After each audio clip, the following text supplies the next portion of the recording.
Olá, sejam todos muito bem-vindos a mais um episódio do nosso podcast. É um prazer enorme ter você aqui para mais um tempo de mesa com a gente, ouvindo palavras que inspiram, motivam e edificam a sua vida. E hoje, nos ajudando nesse bate-papo inspirador, a gente vai receber a Aline Macedo, pastora, cantora e ministra da palavra.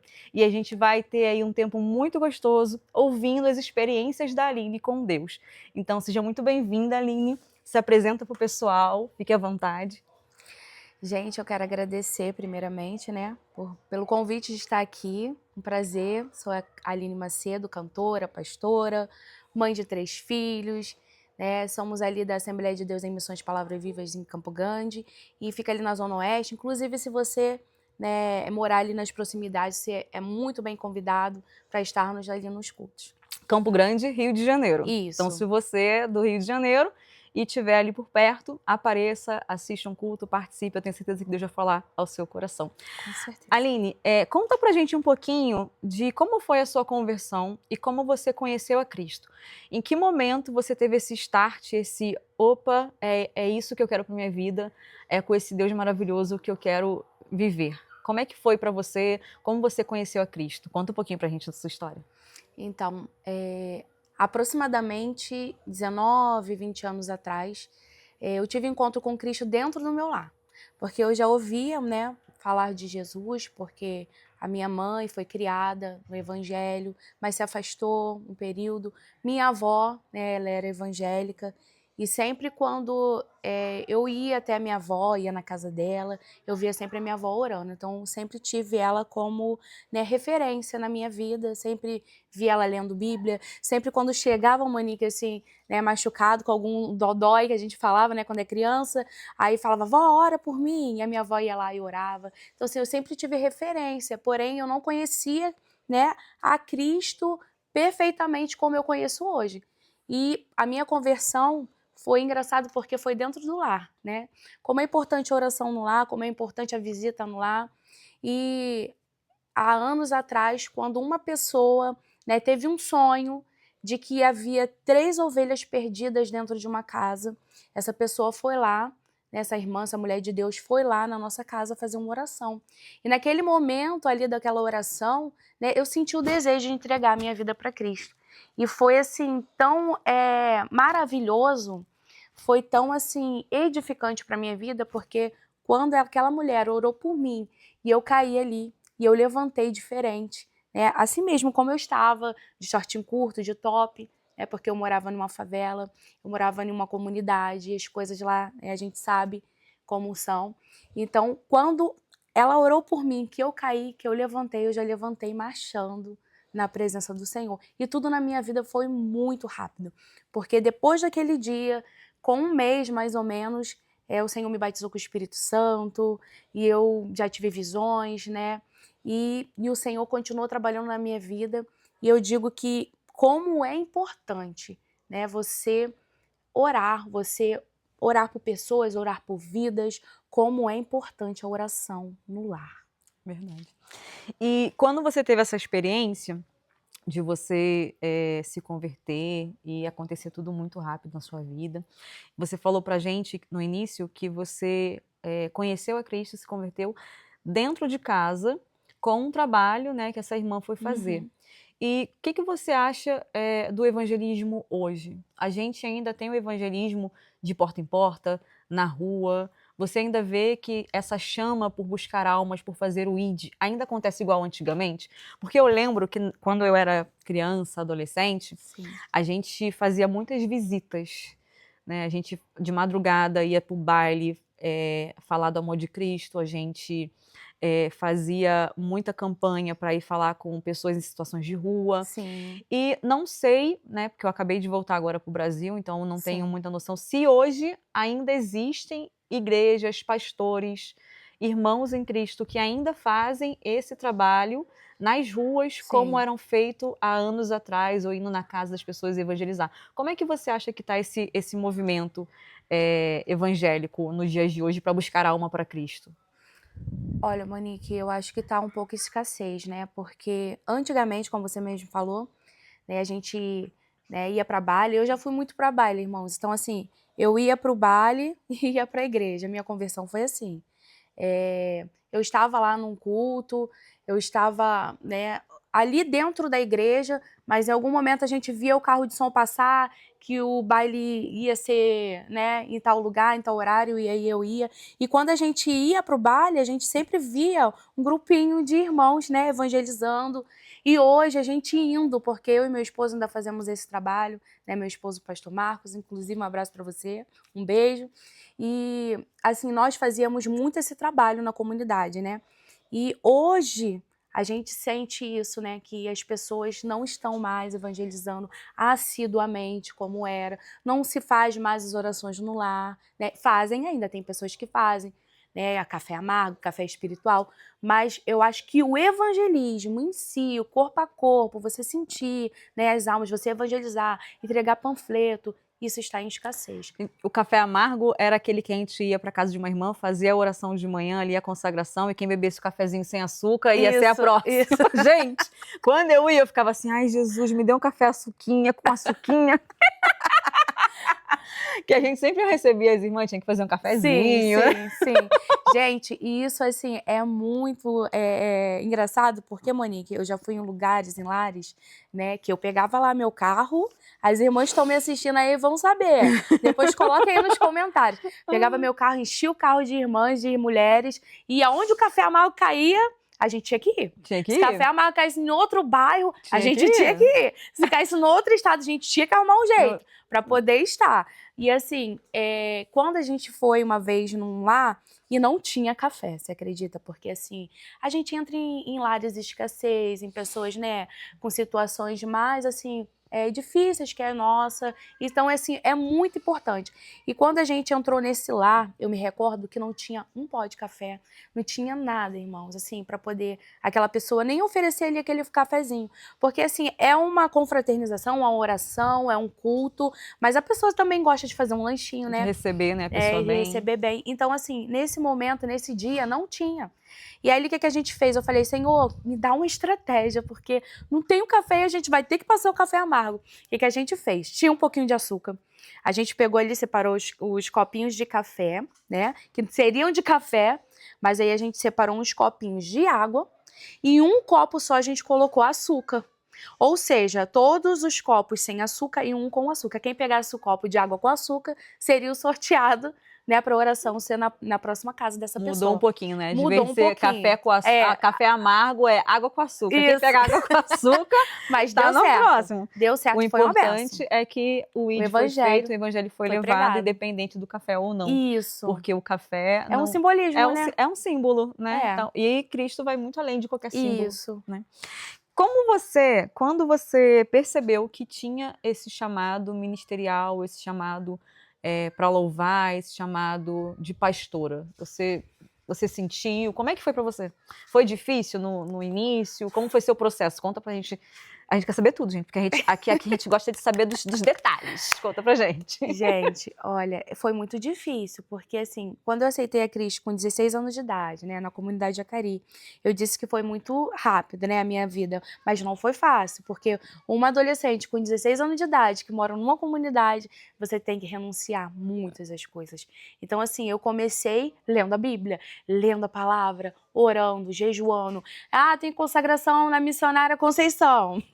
Aí eu ia na Conceição. Um abraço pra Conceição. Sim, um grande beijo. Hoje a pastora é uma amiga nossa e eu amo muito e faz parte da nossa vida, né?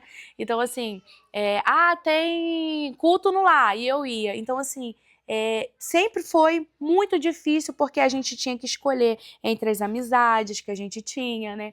Entre Cristo. Então, assim, eu procurei sempre renunciar. E aí, quando eu comecei a ler Bíblia e deixei Deus me usar, e comecei a pregar, comecei a louvar, eu não tinha a voz que eu tenho hoje, também não acho que eu tenho a melhor voz, mas tenho, né, uma voz para louvar ao Senhor. Você que tem fôlego, louve ao Senhor. Amém. Comece adorando ao Senhor, que o Senhor vai te aprimorando cada vez mais. E ali eu comecei a adorar o Senhor na igreja, e aquilo despertou em mim um amor tão grande, porque quando eu era do mundo, eu já cantava. Eu cantava música internacional, sem saber inglês. Inclusive, estou, né, precisando ter umas aulas aqui com Monique, com o Lucas, que chegou, né? agora fresquinha do Brasil. Dos Estados Unidos. Desculpa, irmão. E assim, eu comecei a louvar ao Senhor do meu jeito, a adorar o Senhor, a pregar, né? Tinha uma oportunidade aqui, eu ia pregar. Mas houve um momento na minha vida que foi muito difícil, porque eu não queria exercer a função de tal, né? Nos momentos de consagração, eu acredito que você que está nos ouvindo tem muito esse mito. Depois que você é consagrado, né, a luta vai ser maior e tal. Então, assim, quando eu fui consagrada, né, a exercer a função de missionária e tal, então foi muito difícil para mim, porque ali foram mais responsabilidades, né? Então, assim, teve um momento da minha vida que eu disse assim, ai, Senhor, eu não quero. Eu não quero porque é muito difícil. E o que aconteceu? Foi necessário o Senhor me colocar no leito. Sim, aí as pessoas perguntam assim, mas Deus é ruim, Deus é mau? Não, mas Ele sabe como tratar do ser humano.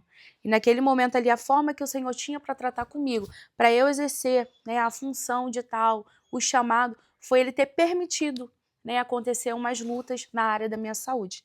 E ali na área da minha saúde eu fiquei enferma, isso é um grande testemunho, me deu enfermidade no estômago e quando eu fui ao médico, o diagnóstico era, você não pode engravidar. Se você engravidar, vai morrer você e a sua criança dentro do seu ventre, porque vai comprimir o seu esôfago e você vai morrer e a criança que está no seu ventre também vai morrer. Então, vamos fazer aqui um protocolo, você não vai poder engravidar, você vai ter que tomar os medicamentos e naquela época eu não podia tomar medicamento anticoncepcional, porque eu passava muito mal, né? Mulher tem disso, de passar mal, né? Sentir indisposta, enfim.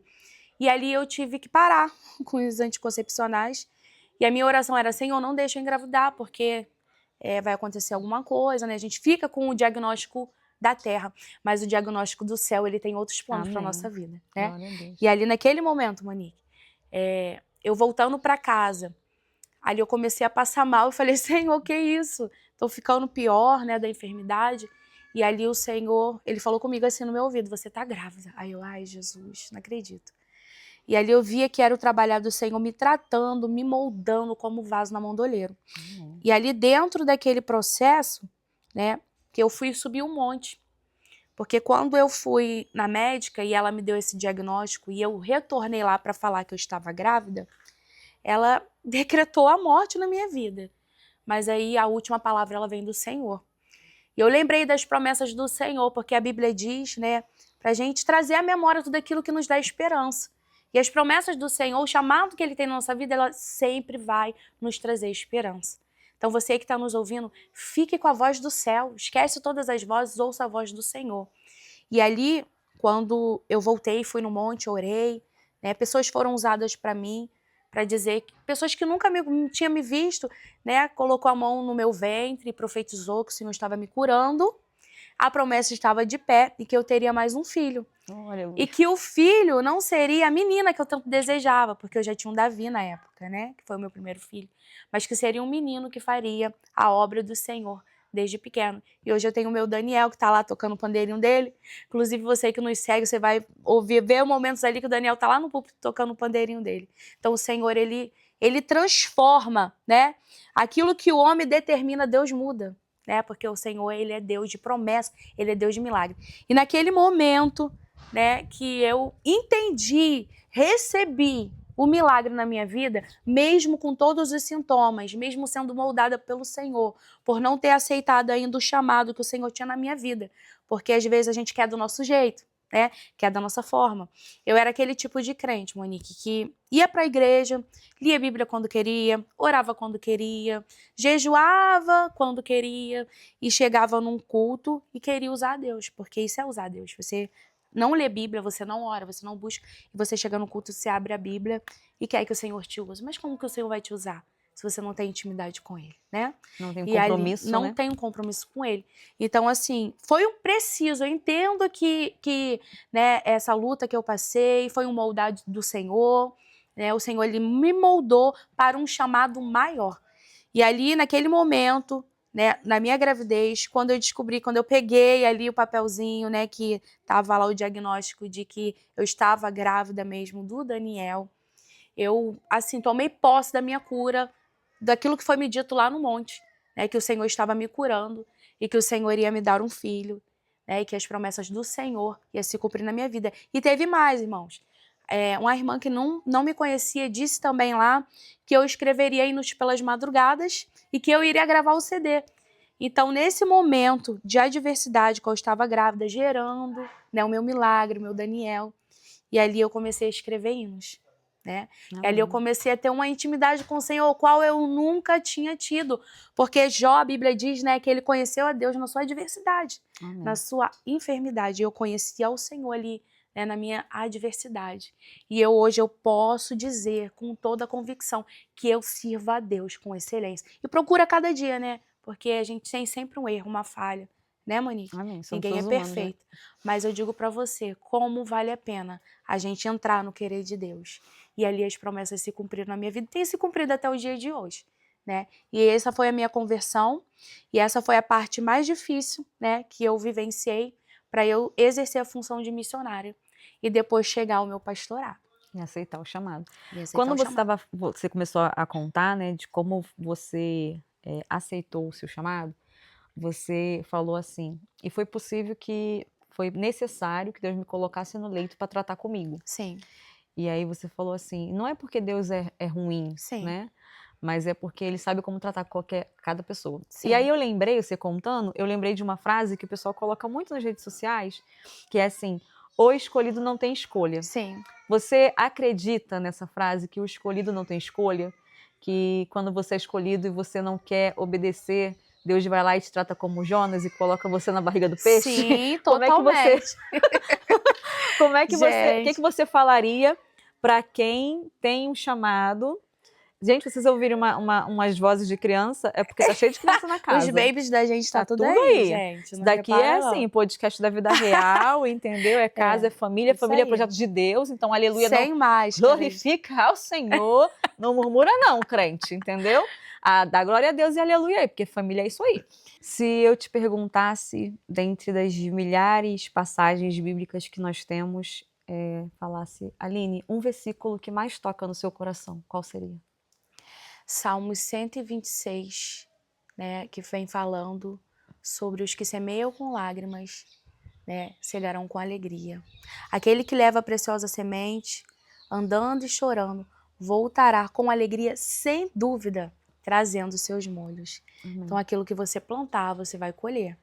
Então, o que temos plantado, né? Nós viemos plantar coisas boas, para que a gente venha colher coisas boas. E o teu choro, ele não é em vão, porque o teu choro, ele vai regar a plantinha da tua fé. E você vai germinar e você vai colher bons frutos. Amém.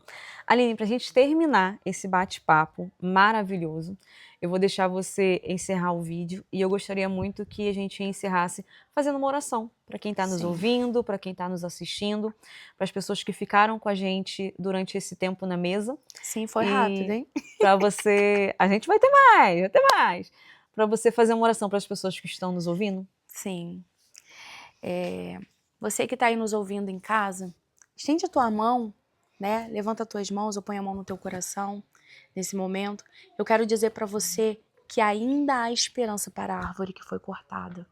Eu não sei o que aconteceu na sua vida, eu não sei né, qual tem sido o teu choro, a tua luta, a tua adversidade, se tem sido na área da saúde, na área sentimental, na área familiar, mas Deus, Ele quer restituir aquilo que o inimigo tentou roubar. Então vamos orar ao Senhor? Fecha os teus olhinhos, levanta as tuas mãos ou põe a mão no teu coração. Senhor Deus e Pai, Pai amado, queremos te agradecer, Senhor, por cada ouvinte, Senhor, por cada pessoa, Senhor, que neste momento está numa ligação juntamente conosco, Senhor. Ó Deus, visita os lares neste momento. Pai, visita, Senhor da glória, esta mulher, este homem. Visita, Senhor, esta família, Senhor. Pai, Tu é Deus de restituição. Restitui nesse momento os casamentos. Restitui, Senhor, a vida financeira.